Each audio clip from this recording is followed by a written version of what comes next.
Rajah 9.4 menunjukkan satu sistem radiator kereta, ada bilah sirip, cecair penyejuk di dalamnya dan kipas. Jadi anda dikendaki mengubah suai sistem radiator kereta itu supaya ia dapat menyejukkan enjin dengan lebih efektif. Nyata dan terangkan pengubahsuaian berdasarkan aspek-aspek berikut, iaitu saiz kipas, bilangan sirip, bahan untuk bilah sirip, muatan haba tentu, untuk cecair penyejuk yang digunakan, dan takat didih untuk cecair penyejuk yang digunakan. Jadi dalam penerangan jawapan, pastikan anda masukkan ke 5 aspek ini. Jadi kita akan sediakan sebuah jadual. Anda boleh tulis dekat atas aspek, ataupun anda nak tulis pengubahsuaian pun boleh juga. Pengubahsuaian. Dan sebelah kanan kita akan tulis penjelasan ataupun penerangan ataupun sebab. Boleh. Sekarang kita akan mula dengan yang pertama. Kita lihat yang pertama dahulu. Apa aspek?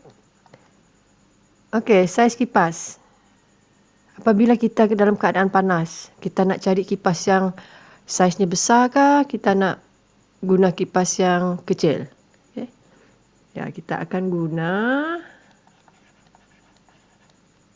kipas yang mana satu? Kipas yang lebih besar.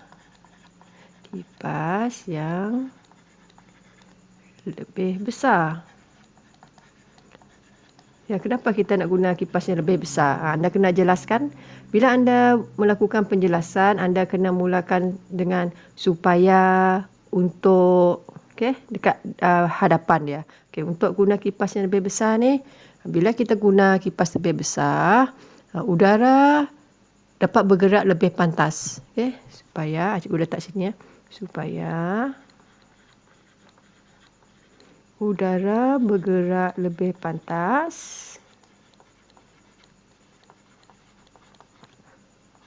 Tapi cikgu pendekkan ayat cikgu. Dan tekanan udara dikurangkan.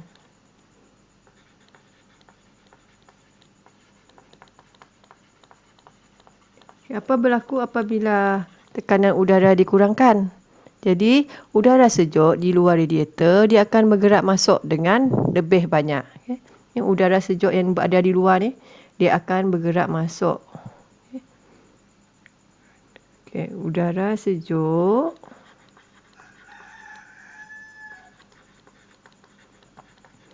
yang berada di luar radiator, dapat bergerak masuk dengan lebih banyak.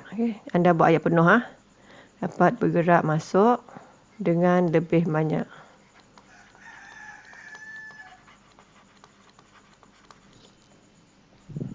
Yang kedua, kita lihat aspek yang kedua adalah kita bilangan bilah sirip. Mana bilah sirip? Ini adalah bilah sirip. Kita nak guna bilangan bilah sirip, anda kena pilih lah. Nak guna yang anda nak tambah ataupun anda nak kurangkan. Itu saja anda pilih untuk aspek ni. Untuk bilah sirip, lebih baik kita tambah bilangan bilah sirip. Aspek, tambah bilangan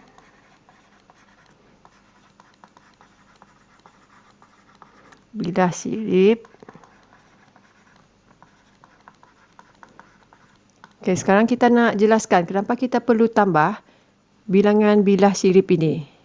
Yang pertama, supaya luas permukaan terdedah dia akan bertambah. Bila anda tambah bilangan sirip ini, luas permukaan terdedah dia akan bertambah. Guna untuk pun boleh, untuk menambahkan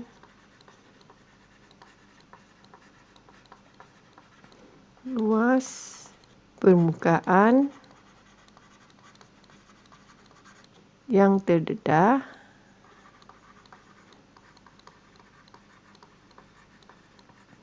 kita kena tambahkan lagi huraian kita.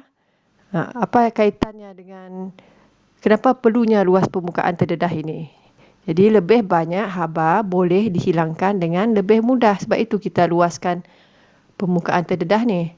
Okay. Untuk menambah luas permukaan yang terdedah, kemudian nak teruskan ataupun anda nak buat poin yang lain pun boleh. Cikgu letak supaya lebih banyak haba dihilangkan dengan mudah. Okey, macam tu caranya untuk buat. Anda terangkan, anda huraikan lebih terperinci. Okey, sekarang kita beralih ke nombor 3. Kita tengok apa aspek untuk nombor 3. Okey, bahan untuk bilah sirip ini tadi. Bahan anda kena pilih, anda nak guna yang penebat atau konduktor. Okey. Contohnya cikgu pilih, cikgu nak terangkan bilah sirap ini diperbuat daripada konduktor haba yang baik. Bilah sirip diperbuat daripada konduktor haba yang baik. Boleh? Okey, muat. Okey, kita nak fikirkan penjelasan kita. Kenapa kita pilih konduktor haba yang baik? Tujuannya supaya sirip ini dapat menyerap haba. Ni sirip ini dia akan serap haba. Okey, supaya sirip ini menyerap haba. Okey, haba. Dan anda juga boleh tambah satu lagi isi untuk sirip. Cikgu buat dekat atas. Cikgu buat anda nak tulis contohnya nombor 3 ni tadi. Anda ada aspek lain. Anda boleh cat sebenarnya bilah sirip ini. Jika anda nak cat warna. Anda nak cat warna apa? Okey, bilah sirip ini dia sepatutnya dicat hitam. Okey. Kenapa dicat dengan hitam dekat permukaan ini? Supaya dia dapat menyerap haba. Dan haba yang dia serap ini, dia akan pancarkan haba lebih baik daripada permukaan berkilat. Okay, saya tulis atas. Sirip ini patut, bila sirip dicat hitam,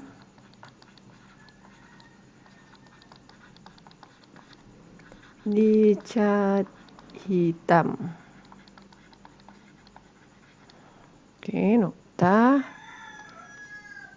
Ini penjelasan kerana permukaan hitam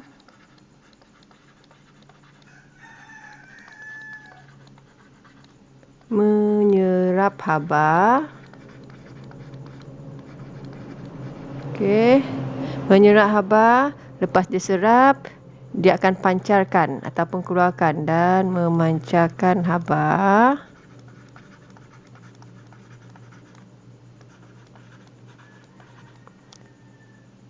lebih baik daripada permukaan berkilat. Okey, permukaan berkilat. Anda juga boleh guna seperti yang nombor 3 tambahan ini bilah sirip dicat hitam. Okey, apa lagi kita lihat seterusnya? Nombor 4. Aspek keempat, muatan haba tentu untuk cecair penyejuk. Sekarang kita fokus dengan cecair penyejuk di dalam sistem radiator ini. Okay, kita nak guna muatan haba tentu yang bagaimana? Anda kena pilih muatan haba tentu yang tinggi ataupun muatan haba tentu yang rendah. Apa beza muatan haba tentu yang tinggi? Apa beza dengan muatan haba tentu yang rendah? Okay. Okay, kalau kita nak sesuatu itu lambat panas, kita mesti guna muatan haba tentu yang tinggi. Betul. Okey, kita tulis cecair penyejuk. Cecair penyejuk dengan muatan haba tentu yang tinggi.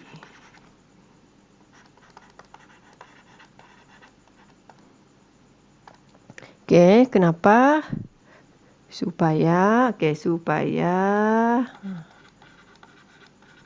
dapat menyerap apa yang diserap. Ya, kuantiti haba. Dia nak serap haba itu. Kuantiti haba yang banyak.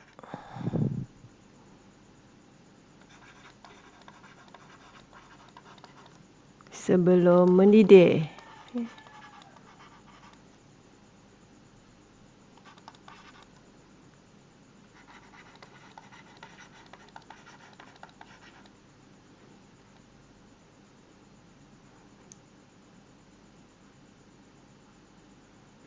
Okey, nombor 5, ciri yang terakhir. Kita lihat apa ciri nombor 5 ni.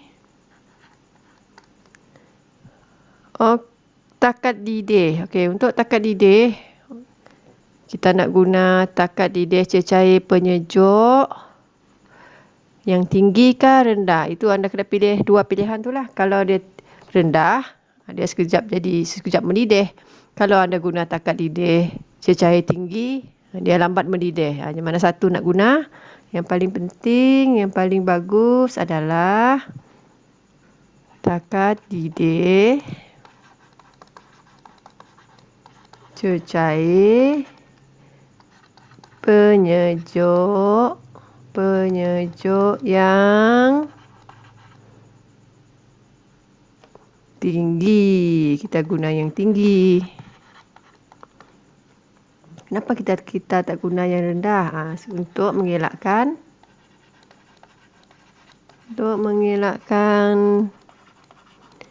cecair itu mendidih dengan mudah. Jadi itu adalah penerangan bagi kelima-lima aspek pengubahsuaian dan penjelasan yang sepadan. Terdapat juga aspek lain yang boleh diguna pakai, tak semestinya jawapan yang ada sekarang. Okay? Di mana anda boleh aplikasi semua konsep fizik, anda pilih pengubahsuaian yang anda rasa sesuai. Kemudian anda kaitkan dengan penjelasan. Okay, penjelasan di mana apabila dibaca, dia ada kaitan dengan konsep fizik berkaitan dengan sistem radiator kereta. Dan ingat, apabila anda buat penjelasan, mulakan dengan supaya untuk memulakan penjelasan anda.